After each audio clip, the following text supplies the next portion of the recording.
Hey everyone, it's the Interview Queen Alicia Atout here at Slam Dunk on behalf of Knotfest, and it is my absolute pleasure to welcome you to our interview with Punk Rock Factory. Hello! I was wondering if you could give us your little typical sound check, because we kind of did one beforehand, and it was getting good. Yeah, the mic check's always a little caught in a trap. Caught in a trap. You just do the first line over and over? It's just the one line, yeah. Oh, Seth, now I've been doing it wrong, so I started going into the next one. I like it though. Just trying to be a part of it, you know. Well, as I mentioned, we're here at Slam Dunk. I know that both of you are really excited about it. So take me behind the scenes of your day. What have you been up to? So we travelled up last night. Yeah. Up early this morning. Excited. Of course. Got here about 11 then, didn't we? Yeah. Chilled for a bit. And Still haven't seen any bands yet. No, we haven't watched the band We're yet. going to go and see a few. Yeah, we haven't done anything other than play. Yeah. And panic. Mm-hmm. Panic? Why? A couple of issues before we played. Oh, damn. Okay. And stuff. Yeah. Right. But you worked through it. That's all that matters. Yeah. It's fine. Well, it's an exciting time because of Whole New Worst 2 is officially out in the world. I know when people release records, sometimes they're anxious, sometimes they're excited, sometimes they're emotional. So was it like the complete gamut for you guys? Because Whole New Worst 1 was so well received, we kind of knew it was going to be alright. Oh, okay. Who doesn't love Disney, right? Of course. And we were still recording it a week before, so it still feels like we're recording it. Yeah. I feel like we need to get back to the studio to carry on recording. Yeah. That's very fresh then. We leave things to the last minute, always. Okay. So This whole kind of 6-month campaign of albums, it just doesn't work for us. We just throw everything out. Yeah. that's actually impressive because most bands end up actually like sitting on records for 1 or 2 years, especially with the pandemic going on, obviously. Yeah. So the fact that it was that quick of a turnaround, that's awesome. Yeah. Well, Yeah, we get too bored, don't we? We'll make another album in the meantime. Yeah. So we got a little bit of time off now, between now and November. So we'll just do another album. okay. Or two. I mean, Or at least make start. or two. No. That's No, ambitious. we can do it. No. It's a stress, but we pull it together. Yeah, we can do it. You'll probably get Yeah. sucked into that, wouldn't you? Probably. Yeah.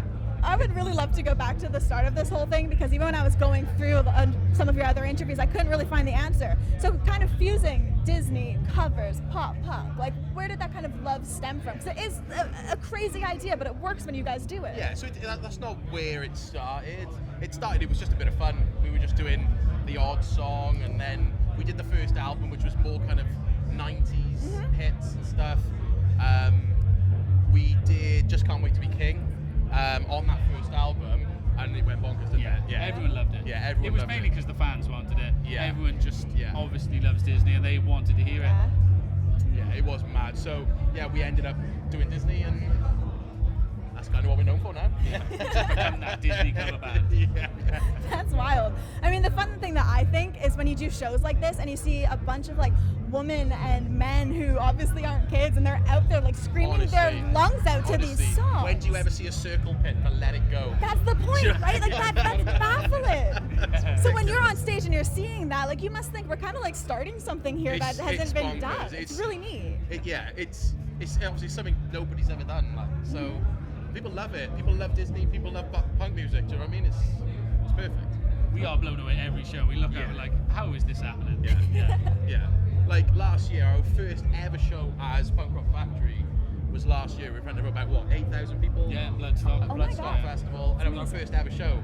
And Not bad. you've got like fully grown men, massive beards, big burly guys in denim jackets, just singing their hearts out to Disney songs. And Like, we thought we were at a going to get metal bottled. festival. We didn't know what to expect. We were Of walking on course. stage thinking, are they going to like us? Yeah, Are they I going to know. bottle us? Right. And by the end, we were like, oh my God, they're This singing is Let It Go. over, yeah. Wow. Unbelievable. That's crazy. Of course, you mentioned the Disney covers. You tapped into the TV covers We did, before, we did. and we were saying how things really aren't off limits with you guys. Well, So, yeah. have you started thinking about that next album in terms of where you might take it? Yeah, so this second Disney album wasn't meant to happen yet. We were going to do it, Oh. but we weren't planning on releasing it now. Okay. We Can you just not wait because you knew you had something good? everyone wanted the Disney, didn't they? Yeah. We were going to do musicals. Musicals. We got a few ready. We got a couple ready to get done. But yeah, so we've done Disney now. We've done the second Disney. So It was the also next. the Encanto, really, wasn't it? We were working on musicals, Yes, and then we obviously were, we yeah. had Jess Darrow from Encanto coming to Yeah. the track with us, Right. and Yeah. they just worked really well. We thought we're gonna have to do another Disney album. Okay. Yeah. it was It was the time for organic. it. Yeah, it was. Yeah, if we had done musicals off the back of doing the stuff with Jess, it would have been, I think, a bit weird. So it had to be Disney films. I mean, clearly it worked, so you made the right decision. Exactly. When you're going through all of these films and even the TV shows, I mean, is it difficult narrowing that down? Because we have so many childhood favorites from over time. So there's some that you just remember from being a kid, and you just know they're absolute bangers and they're just going to work. But we get rid of so many. We try so many that don't work, but never kind of see the light of day. Okay. We've got so many demos from previous albums, from TV shows, from Disney and stuff that never made it. Really? Yeah. I think it's interesting to hear that, because when you listen to what you've come up with, it sounds like it just happened really easily, but it doesn't really hit you thinking like these songs are probably really hard to transfer over into a like, pop punk sense. Musically, like I expect more so the old Disney stuff than the new stuff, because the new stuff is quite pop. Right. Whereas the old stuff is It's very whimsical and it's different pace. Very classically Yeah, very scored. classical musical. So we break them down. We go really deep with them. You break them down, and you're like, this chord progression is disgusting. It sounds absolutely vile. But it's not until you put that down, and then you put the, what would be the strings and stuff on top of it. You're like, oh my god, it sounds amazing. Do you know what I mean? It's very, very weird. Oh. Well, since we are, of course, talking with some masters of Disney over here, I want to ask you a couple of things about it. I mean, for you, best Disney film of all time, what would it be? I'm gonna have to say Encanto. I really like it. No, Really? it Or The is Lion great. King. Lion A King. classic, okay. Childhood-wise, Lion King. Do you know what I really like? And it's a weird one. Do tell. Weird one. It is on the first album though. I love the Cars films. Those are really good. They're so good. They are. They're charming. The storylines in them are great. Like if those storylines were in a normal film, they would still be great films. They like really good stories in them. It's really good. Okay. How about best Disney villain? Ursula. Yeah. I was gonna say her too. Four Unfortunate Souls is easily my favorite. We had so much fun making that, did. and I love what we did. It was weird because we started it and it was very dark, and we ended up getting someone to put, what was it we started with? Woodwind.